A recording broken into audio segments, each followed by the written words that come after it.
Hi there, Joe Walker here with Def Digits Guitar Lessons. Today I have part 3 of the Mother of All Major Scale Exercises. Make sure you've already seen the videos for parts 1 and 2. There will be details for this lesson, and you can get details for both of those at my website, defdigits.com. Also, make sure you have a familiarity with the cycle of fourths or circle of fifths, whichever one you like to call it. We're going to be working with that today, and there's a link for that as well in the details for this video. I just wrote a very long post about it, which should explain everything if you've never heard of it or if you need a refresher. So check that out. So for today's version of this exercise, we're not going to be building on part 2, but on part 1. So to review that a little bit, we were working with the 5 caged shapes of the major scale, and we would go up through one shape, slide up to the next one, and descend through that shape, slide up to the next one, ascend, zigzag our way all the way up, and all the way back down, in one scale, in one key at a time. And then we do that in all 12 keys, but only going one at a time. So today, the twist that we're doing is using that in the cycle of fourths. So the cycle of fourths is C, F, B flat, E flat, A flat, D flat, G flat, B, E, A, D, G, C. And if that doesn't ring a bell, you need to go to defdigits.com. There's actually a link in the info for this video, so click that link and all will be revealed. So that's the cycle of fourths that we're working with. And instead of doing one scale at a time, we're going to be changing rapidly between all these 12 different scales as we slide up and down the neck. So actually, before we get into this whole sliding business and using the cycle of fourths that way, there's an easier way to use the cycle of fourths in all these major scales. So what you can do is ascend through one major scale, say it's G. That's this position with roots on strings 1, 4, and 6. Ascend through that one, and then the next one on the cycle of fourths is a C. So you would descend through that major scale in the same spot. And then ascend through F, down through B flat, up through A flat, etc. But notice that I didn't move laterally at all, really, with any of those changes in key.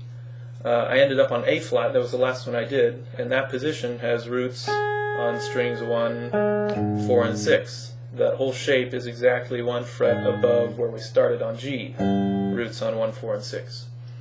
So what happens when you play through the cycle of fourths like that is you end up going through all 5 of the caged shapes, and you sort of inch your way up the neck. You move up 1 fret at a time, you go through all 5 shapes, you find yourself 1 fret higher. All 5 shapes again, you're 1 fret higher.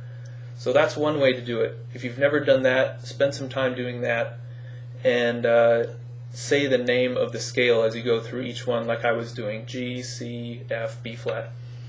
And just start as low as you can on this on the C major with roots on 2 and 5, and just go to F, then B flat, then E flat, A flat, D flat, all the way through the cycle, just over and over and over, and you'll inch your way up the neck. However, the drawback to doing it like this, which you'll find after you do it for a while, is that the patterns between each scale, without moving laterally at all, the patterns become very predictable. Every time you're playing a 1, 4, 6 position, doesn't matter where you are on the fretboard, the next one is going to be this. So what happens is your fingers can eventually start to just go through it on autopilot, and you don't have to think through it every step of the way. So once you've done that for a while and you're used to that, today's part 3, I'm going to introduce a harder way of doing it where you have to think every step of the way.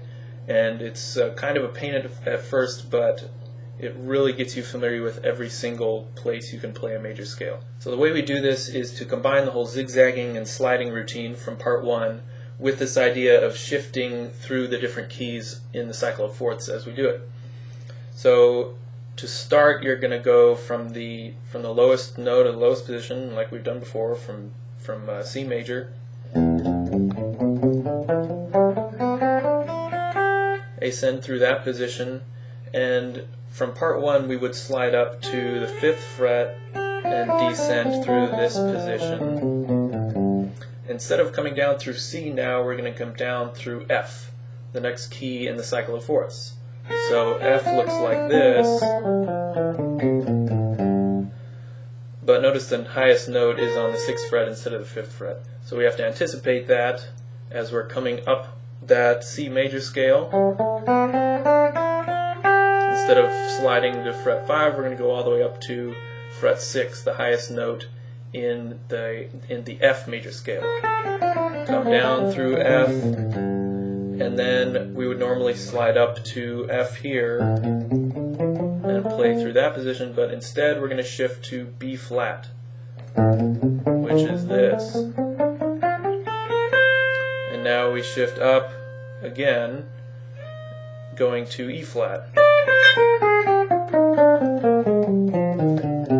Up again, going to A flat this time. And the lowest note in that A flat position is not fret 10, but fret 11. So you can keep doing this as far as you want. Let me just demonstrate what I've just done.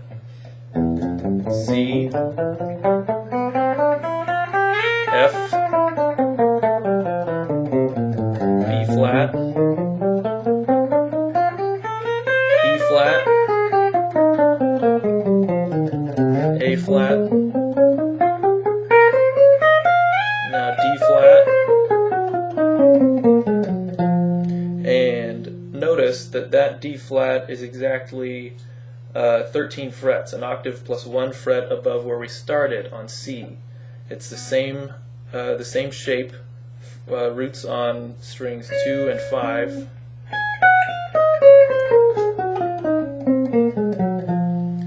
And whenever that happens, that's a signal that we're about to turn around. Not yet. Go up one more position to G flat. And now it's time to turn around. We haven't reached our limit yet, but you'll see it all starts to come together. If we turn around here, we've just gone up through G flat, which is this, and now we're going to slide down to B. Slide down to E, A, D, G, C, and F.